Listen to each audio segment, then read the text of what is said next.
ဟုတ်ကဲ့ပါအခုဒီမှာစကားလည်းအခုတလော MCA ကိစ္စရပ်တွေကိုအင်းဒီ social media မှာတင်လာတာတွေ့ရတယ်ပြီးတော့ကျွန်တော်တို့တိုင်းသားကောင်းဆောင်ကြီးတွေကလည်းဒီကကမ္ဘာတိုင်းသားနယ်စပ်ထိကိုထိုးစစ်တွေနေရအနှံ့မှာကြီးမားကြီးတွေကိုထိုးဖောက်ဝင်ရောက်လာတာလည်းတွေ့ရတယ်အဲဒီမှာတစ်ချက်ပြီးတော့မှအခု2025ဒီ7-23ရောက်မှဒီဘက်ကနေပြီးတော့တခါမောင်ဆောင်ခါတို့ဘက်ကနေပြီးတော့ပြည်ပကနေပြီးတော့ဒီနိုင်ငံတော်တစ်ကိုတိဆောက်လို့မရဘူးဆိုတဲ့စာတွေလည်းတင်လာတာတွေ့ရတယ်နောက်တစ်ချက်ကဒီစကားဘက်ကနေပြီးတော့စီရီယန်လောက်လာတဲ့ဘိုးကြီးတွေလားဘာကြီးတွေလဲသူတို့ကလည်းပြောလာတယ်နီးပညာ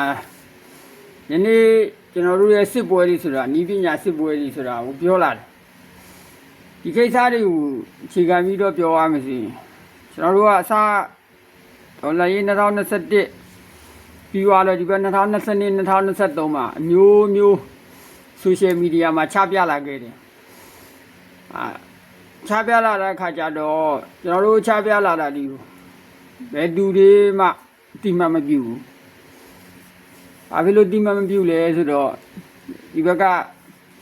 အမျိုးကြီးနဲ့လူပုဂ္ဂိုလ်ပေါင်းများစွာတွေကဖိအားနဲ့ပြီးတော့ဘက်ကဆယ်လီရဲ့ဖိအားနဲ့ပြီးတော့ကျွန်တော်တို့ပြည်သူအများစုကလည်းပုဂ္ဂိုလ်ဆွဲလူမျိုးဆွဲဒေတာဆွဲတွေနဲ့ရှိနေတဲ့ခါကျတော့ကျွန်တော်တို့ကဒီအစွဲတွေကိုဖြုတ်ပြီးတော့ဒီတိဆောက်ရမယ်ဒီနိုင်ငံရဲ့ဒေါ်လာရေးအရွေးတစ်ခုမှာနိုင်ငံတစ်ခုမှာပုံဖော်ဖို့တိဆောက်ဖို့အမှန်တန်ခက်ခဲနေအဲ့တော့ပြောချင်တာကကျွန်တော်တို့ကအစဦးဆုံးဒေါ်လာရေးစထဲကနေပြီးတော့ဒီဒေါ်လာရေးစထဲကနေပြီးတော့ကျွန်တော်တို့ကအာဏာတိဆောက်ခြင်းကိုအရင်မလုပ်ဘဲနဲ့အစိုးရဖြစ်တည်ခြင်းကိုအရင်မလုပ်ဘဲနဲ့ကျွန်တော်တို့ကစစ်နိုင်တိုက်ကိုပထမဦးဆုံးလုပ်ရမှာဦးစားပေးရမှာလို့ကျွန်တော်တို့ကပြောလာတယ်ဒီလိုမျိုးတွေကပြောလာတဲ့အခါကြီးဒီဘက်ကလူတွေကလည်းသူတို့ရဲ့အစိုးရတိဆောက်ရေးအာဏာတိဆောက်ရေးကိုပဲဥတီပြီးလုပ်နေကြတော့ယနေ့တော်လှန်ရေးကဘာဖြစ်လာလဲဆိုတော့မိတ်ဆွေတို့မြင်နေတွေ့နေတဲ့အတိုင်းပဲကိုယ့်ဘက်ကအနိမ့်ဘက်ကိုရောက်လာတယ်အခုရောက်လာတဲ့အခါကျတော့သူတို့ကဒီရဲ့စစ်နဲ့တူအောင်မတိုက်ပဲနဲ့ဒီစစ်အတွက်ကိုအသုံးမပြုပဲနဲ့တခြားမလိုအပ်တဲ့နေရာတွေမှာတွားရောက်အသုံးပြုတဲ့အခါကျတော့အခုတကယ်ကျွန်တော်တို့ပြည်မဗမာတိုင်းရင်းသားဒေသကြီးမှာစကားဘက်ကနေတော့ထိုးစစ်တွေကတကုံဖိတာပြီးလာတော့ကျွန်တော်တို့ဘက်မှာလူအင်အားပဲရှိတယ်ပြည်သူအင်အားရှိတယ်ထားလိုက်ပါဦးပြီးတော့စကားမှာကလူအင်အားလက်နက်အင်အားအပြည့်စုံရှိတယ်ပြီးတော့စစ်ကိုကျွန်တော်တို့ကနေပြီးတော့ပထမဦးဆုံးအချိန်ရခဲ့တော့စစ်ကိုစစ်နဲ့တူအောင်မတိုက်လာတဲ့ခါကျတော့စကားဘာရလဲအချိန်နေရကုန်ချိန်နေရတဲ့ခါကျတော့အခုဆိုဘာဖြစ်လာဆိုနီးပညာတွေကအများကြီးစကားပြပထောက်ပံ့မှုနီးပညာတွေအများကြီးရလာတယ်အဲ့ဒီနီးပညာတွေရလာတဲ့အကျိုးဆက်တွေကကျွန်တော်တို့ဘယ်မှာခံစားရလဲဆိုတော့ယနေ့တော်လှန်ရေးအခု2025မှာတိတတာအဲ့ဒီနီးပညာရဲ့အကျိုးဆက်ကိုကျွန်တော်တို့ဘက်ကနေခံစားနေရတယ်အနှိမ့်ဘက်ကိုရောက်လာနီးပညာလည်းအနှိမ့်ဘက်ကိုရောက်လာတယ်လို့ပြီးတော့သူတို့ဘက်ကစစ်တီအင်အားကလည်းဒီစစ်မှုထမ်းဥပဒေနဲ့လည်းရတော့တကောင်းပြီးတော့ပြည်ပကနေပြီးတော့ဒီဘက်ကနေပြီးတော့ဖမ်းဆီးပြီးပြန်ပို့တဲ့လူအင်အားတွေလည်းရတော့တကောင်းတော့စကားအကုန်အသာကြီးဖြစ်နေပြီးတော့နောက်တစ်ချက် ဒီဘက်နိုင်ငံရေးဆက်ဆံရေးကြတော့လေစားကတာနေတယ်ကျွန်တော်တို့ဒေါ်လာရေးဘက်တော့ဘာကနေနေဒါရဲ့အကျိုးဆက်ကဘာရဲ့အကျိုးဆက်လဲဆိုတော့အမျိုးကြီးရဲ့ဟာလားဒီပြပကနေပြီးတော့ကုတ်ကဲနေပြီးတော့အစိုးရတိဆောက်ရေးကိုလုပ်နေတဲ့အကျိုးဆက်တော့၎င်းပြီးတော့ကျွန်တော်တို့ရဲ့ရေပြင်အဖွဲ့အစည်းတွေရဲ့မညီညွတ်မှုကြောင့်၎င်းဒီကိစ္စတွေကြောင့်ကျွန်တော်တို့ဘက်ကနေပြီးတော့အနှိမ့်ဘက်ကိုရောက်သွားတာဟုတ်တယ်လားယနေ့အချိန်ထိလည်းညီညွတ်မှုဆိုတာကိုကျွန်တော်တို့ကပုံသဏ္ဍာန်မျိုးမျိုးနဲ့ဝေဖန်ထောက်ပြနေကြတယ်ဒါပေမဲ့ညီညွတ်ခြင်းလည်းမဖြစ်လာဘူးဒီမညီညွတ်ခြင်းအကျိုးဆက်ကကျွန်တော်တို့ကဟိုမှာခန်းစစ်ကိုမြေပြင်မှာကျွန်တော်တို့ကခန်းစစ်ဘက်ကိုပြန်ရောက်လာတဲ့အခါကျတော့ခုခံစစ်ဘက်ကိုပြန်ရောက်လာကျွန်တော်တို့ကဒီခုခံစစ်ကိုတော့ကျွန်တော်တို့ကဘယ်လိုခုခံမလဲဘယ်လိုခုခံကြမလဲလက်လိုက်အင်အားလဲကျွန်တော်တို့မှလုံလုံလောက်လောက်မရှိဘူးကြီးအင်အားလဲလုံလုံလောက်လောက်မရှိဘူးပြီးတော့ဒါကိုကျွန်တော်တို့ကညီညွတ်ညွတ်စူးစူးစီစီအင်တိုက်အားတိုင်းနဲ့ပြန်လဲခုခံပြီးတော့ပြန်လဲခုခံကြမယ်ဆိုတော့လေကျွန်တော်တို့မှတစ်ဖွဲ့နဲ့ညီညွတ်ခြင်းမရှိဘူးစုပေါင်းခြင်းလည်းမရှိကြဘူးအဲ့တော့ကျွန်တော်တို့တော်လည်းအင်ကဘလူးတွေဖြစ်လာဒါကိုကျွန်တော်တို့ဘက်ကနေပြီးတော့ယနေ့ပုံသဏ္ဍာန်တစ်ဖက်နဲ့ပြန်ပြီးတော့ပြောပြနေကြတယ်ဘလို့ပြောပြနေကြလဲဆိုတော့ဟာလား sorry ပါဘလို့ပြောနေဘလို့ထောက်ပြဝေဖန်နေကြနေဆိုတော့အခုနောက်ဒီတော်လန်ရေးကိုပြတဥဆောင်ပေးနေတဲ့ဟာလားအေးနဲ့ပြတပူပေါင်းကြပါလက်တွဲကြပါလို့ကျွန်တော်တို့ကပုံသဏ္ဍာန်မျိုးနဲ့ချပြနေကြတယ်နံပါတ်1အေးနဲ့ပူပေါင်းပြီးတော့ဒီတော်လန်ရေးကိုဒီဇိုင်းတော်လန်ရေးကိုပူပေါင်းပြီးတော့စစ်ကိုစစ်နဲ့တူအောင်တိုက်ပြီးတော့တော်လန်ရေးကိုအောင်မြင်အောင်လုပ်ရမယ်နံပါတ်1ကနံပါတ်2ကကျွန်တော်တို့ပြည်မကြီးမှာလည်းအကုန်လုံးကညီညွတ်နဲ့စုစုပေါင်းလိုကယ်လဲဒေါ်လာရေးသမားပဲဒီဘက်ကအမျိုးကြီးလောက်ခံတက်ရင်နေလေဒေါ်လာရေးသမားပဲဒီတော့ကျွန်တော်တို့တွေကဘာဖြစ်လို့ဒီမှာညီညွတ်ခြင်းပူပေါင်းခြင်းမရှိတာကြလဲလဲဆိုတာကိုကျွန်တော်တို့ကပြောသိချင်တာကျွန်တော်တို့ကဒီပုံသဏ္ဍာန်တိုင်းမှာမညီညွတ်ပဲနဲ့လိုကယ်နဲ့အမျိုးကြီးနဲ့လည်းမပေါင်းအမျိုးကြီးစီရင်လဲချိတ်ဆက်မှုကအားနေနေတဲ့ခါကျတော့ကျွန်တော်တို့တော်လန်ကြီးကဒီပုံသဏ္ဍာန်တိုင်းသွားလို့ရှိရင်တို့ကအနှိမ့်ဘက်ကိုရောက်လာမှာဒါကိုပြောချင်တာကျွန်တော်တို့က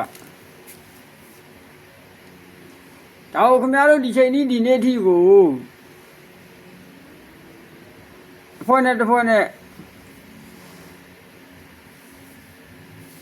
အာဂါတတွေမာနတွေခွာမချပဲနဲ့ကျွန်တော်တို့ကဘလို့ပြီးတော့ရှေ့ဆက်ကြမှာတော့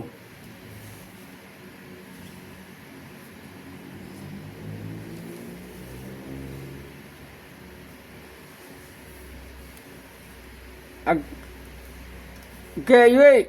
စားကနေပြီးတော့ရွေးကောက်ပွဲကအောင်မြင်ထောက်ပြဝိုင်းရောခင်ဗျားတို့ဘလို့လောက်ကြမှာတော့ဒါတွေလည်းရှိတယ်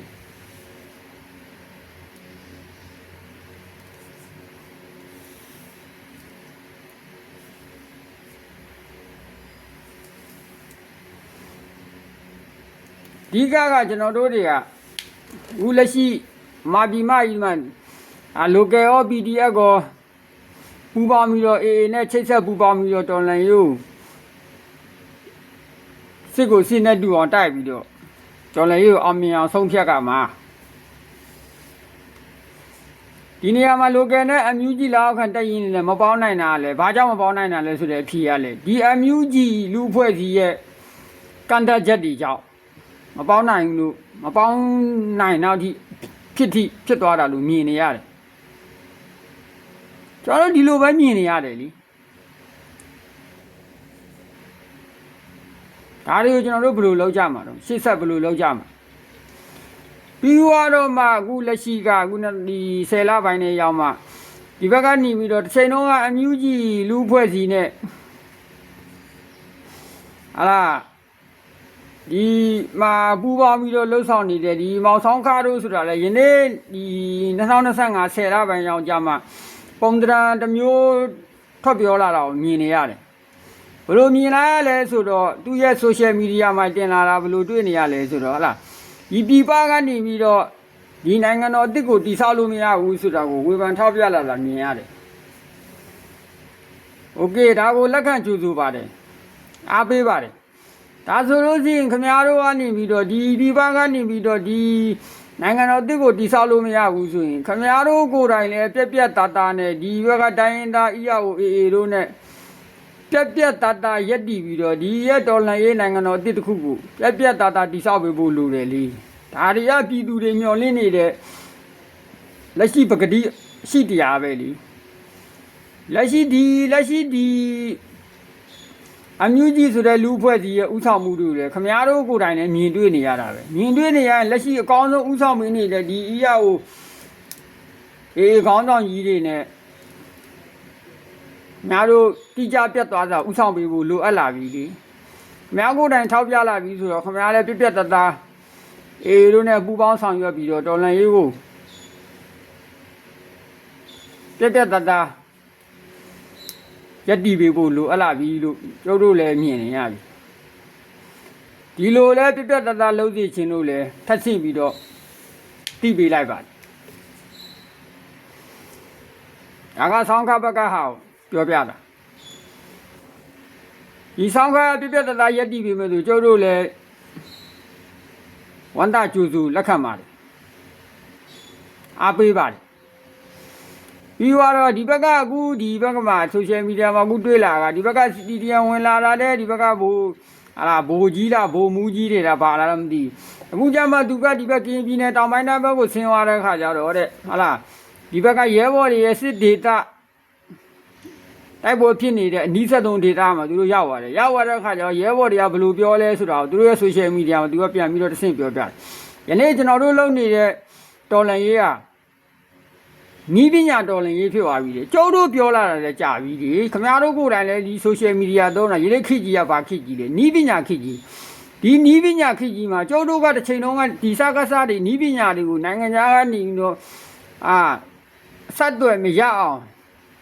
ထောက်ပံ့မှုမရအောင်တစ်ချိန်လုံးကျွန်တော်တို့တော်လှန်ရေးအစထဲကနေပြီးတော့စစ်ကိုစစ်နဲ့တူအောင်တိုက်ခဲ့လို့ရှိရင်စကားစားကနီးပညာအောင်အသုံးပြုဖို့အချိန်မရဘူးပြည်ပနိုင်ငံရေးဆက်ဆံရေးလည်းအချိန်မရတော့ဘူးအခုတော့ခမရတို့ဒီလူဖွဲ့ဒီအမျိုးကြီးလူဖွဲ့ဒီကစစ်ကိုစစ်နဲ့မတူတောင်းတူအောင်မတိုက်တဲ့အခါကျတော့စကားပြည်ပဆက်ဆံရေးလည်းရတယ်လို့ပြည်ပချိတ်ဆက်မှုနဲ့နီးပညာတွေလည်းရတယ်ရတဲ့အခါကျတော့ဘာဖြစ်လဲဆိုယနေ့တော်လှန်ရေးမှာကျုပ်တို့ရဲဘော်တွေအများကြီးထိခိုက်တယ်စကားရဲ့နီးပညာတွေကြောင့်ယနေ့ပါတီပေါ်လာလေနီးပညာဘက်ပေါင်းစုံပုံလာတယ်ဒုံးနေဆိုလည်းအချင်းကြီးတွေအများကြီးရတယ်တခြားထောက်လှမ်းရေးပစ္စည်းတွေလည်းအများကြီးရတယ်social media ဖြတ်တောက်မှုနည်းပညာတွေလည်းအများကြီးရတာပြီးတော့ social media ဒီဘက်ကနေပြီးတော့ location ကိုထောက်လှမ်းတာတို့လည်းနည်းပညာတွေအများကြီးရတယ်ဒါတွေအများကြီးရလာတော့ကျုပ်တို့ကဒါစကားကိုခင်ဗျားတို့အချိန်ပေးလာတာအတွက်ကြောက်လို့ပြောတာခင်ဗျားတို့အခုကြမှာထားအောင်ကျုပ်တို့អော်လာတာဘယ်လောက်ကြာလဲခမရတို့တွေဒီဘက်ဘာသာရက်ကနေတော့ကြီးပြင်းလာလူတွေစစ်ရေးနိုင်ငံရေးရခမရတို့ကြီးပြင်းလာလူတွေခမရတို့ဒီချိန်ညမှထအော်ရဆိုတော့တိတ်စောမလွန်းနေဘူးလား2030လောက်မှထပြောပြရင်တိတ်ဆင်ပြေမယ်ထင်တာပေါ့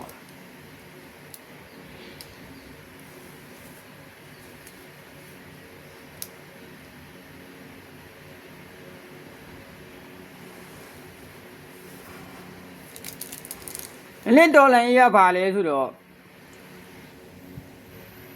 ဒီဘက်ကအနီးဘက်ကလူတွေပါတဲ့အမျိုးကြီးလူဖွဲ့စည်းတွေရဲ့ဒီဘက်ကမှားယွင်းချက်တွေမြေပြင်မှားယွင်းချက်တွေဒီဘက်ကနေပြီးတော့မှားယွင်းချက်တွေတလွဲအာဏာတည်ဆောက်မှုတွေထောက်ပြတဲ့လူပုဂ္ဂိုလ်လူဖွဲ့စည်းကိုကြတော့ခမရတို့ပုံတရာမျိုးနဲ့တားဆီးပိတ်ပင်တာတဲ့ social media မှာလည်းခမရတို့အဖွဲ့စည်းပေါင်းစုံညာစာနဲ့တားဆီးပိတ်ပင်တာတဲ့မြေပြင်မှာလည်းဒီဘက်ကစစ်တိုက်မယ်ဆိုတဲ့အဖွဲ့စစ်တိုက်မယ်ဆိုတဲ့ဒီရဲဘော်တွေလေခမရတို့အမျိုးကြီးအဖွဲ့ကြီးအောက်ကနေပြီးတော့မဟုတ်တဲ့ခါကျရင်စစ်ကိုတင်းနဲ့စစ်နဲ့တူအောင်တိုက်လို့မရအောင်ပုံတရာမျိုးနဲ့တားဆီးပိတ်ပင်တာတဲ့ဒါဆိုရင်ကျုပ်တို့ဒီတော်လှန်ရေးရပြည်မဒေသကြီးမှာဘလို့လို့မလို့မရဘူး အလုံးလုံးလို့မရလို့လုံးလို့ရအောင်တိုက်မယ်ဆိုတော့လေပေးတိုက်လို့မရဘူးအခုထပ်တိုက်မယ်ဆိုတော့လေစုစီပေါင်းစုပြီးတော့ညီညွတ်ပြီးတော့စုပေါင်းပြီးတိုက်မယ်ဆိုတော့တိုက်လို့မရအောင်ခင်ဗျားတို့ကပုံတရာမျိုးမျိုးနဲ့ကန့်ကွက်ပိတ်ပင်ထားတယ်ဒါဆိုခင်ဗျားတို့ရဲ့တော်လန်ရေးရဲ့ဆိုတဲ့ခေါင်းစဉ်ကဘလို့ခေါင်းစဉ်နဲ့တွားမလဲတွားချင်တာလဲကိုကျုပ်တို့ကသိချင်ဒါတွေကိုမေးခွန်းထုတ်ချင်ဒါကြောင့်လေဒီအဖွဲ့ကြီးတွေရဲ့ဒီလူပုဂ္ဂိုလ်တွေရဲ့ဥဆောင်မှုတွေကိုစင်မပြေဘူးဆိုပြီးတော့ကျုပ်တို့ကနေပြီးတော့ဒီဘက်ကထောက်ပြလာတယ်ထောက်ပြလာပြီးတော့အခုလက်ရှိ testing တောင်းဆိုလာတာကဒီဘက်က EAO AA KIA တို့နဲ့ပြက်တာလက်တွေချိတ်ဆက်ပြီးတော့ပြက်တာပူပေါင်းကြပါလို့ပြောတာလေအခါထက်ဆင့်ကြင်ရီပေါင်းလည်းမနေတော့ဘူးဒီနေရာမှာခင်ဗျားတို့ညာမှာကစုပေါင်းပြီးတော့ဒီပြည်မဗမာတိုင်းရင်းသားဒေသမှာဒီတိုင်းစုပေါင်းပြီးတော့ချိတ်ဆက်ပြီးတော့အကုန်လုံးတော်လန်ရေးသမားချင်းတူ local ရောအမျိုးကြီးအောက်ကအဖွဲ့အစည်းတွေရောစုပေါင်းပြီးတော့ညီညွတ်နဲ့စစ်မတိုက်ကြဘူးဒီတိုင်းပဲဆက်သွားမယ်အမျိုးကြီးဖွဲ့အောက်ကလည်းသူတို့တိုက်မယ်ဒီဘက်ကလူတွေတိုက်ခွင့်မရှိဘူးတွားခွင့်မရှိဘူးလုံးခွင့်မရှိဘူးပုံတရာမျိုးနဲ့တာစီပိတ်ပင်နာမယ်ဆိုလို့ရှိရင်ဒီအညာဒေသကစစ်ရဲ့အကျိုးဆက်ကို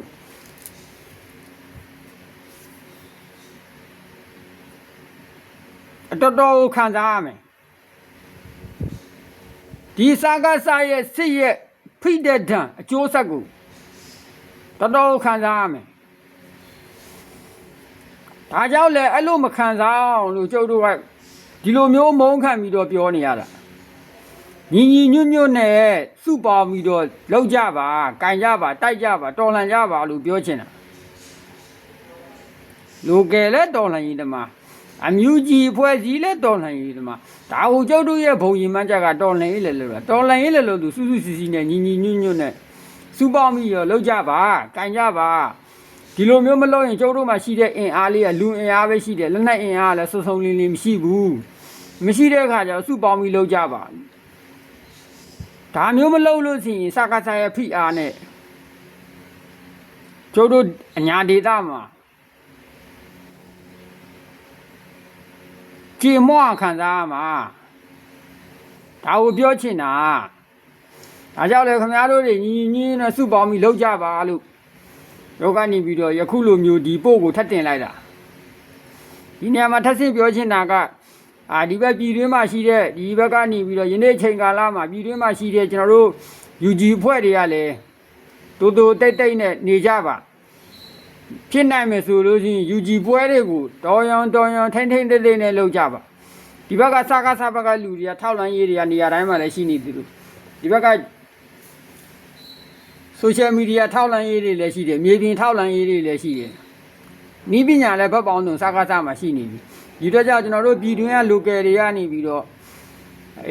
ကျွန်တော်တို့ပြည်တွင်းကဒီ UG တွေကအထူး mission တွေပေါ်ဆောင်တဲ့ခါကျရင်အထူးဂရုစိုက်ကြပါလို့ပြောကြလို့ပါတယ်အဲ့တော့ကျွန်တော်တို့တော်လိုင်းညီကိုမောင်နှမတွေကဒီဘက်က AA တို့ KIA တို့နဲ့ပူးပေါင်းချိတ်ဆက်လောက်ကင်ကြပါလို့ထပ်ဆင့်အတိပေးနှိုးဆော်လိုက်ပါတယ်အားလုံးကိုကျေးဇူးတင်ပါတယ်